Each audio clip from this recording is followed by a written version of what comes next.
LRK series Micro PLCs support the astronomical clock function, which automatically calculates sunrise and sunset times, setting the geographical coordinates of a specific location.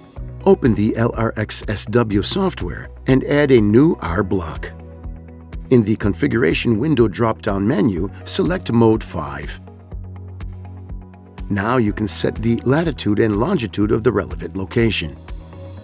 For example, for the city of Bergamo, set 9 degrees east for the longitude and 45 degrees north for the latitude. In the last field, you can also set an offset in minutes for any correction to be applied to the value calculated automatically. Now you can use block R01 to control one or more outputs of the Micro PLC.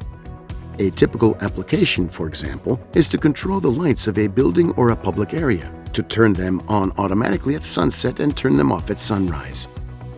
To control the lights, simply negate the contact of the RTC block that was just configured, and use it to enable the Q outputs that control the lights.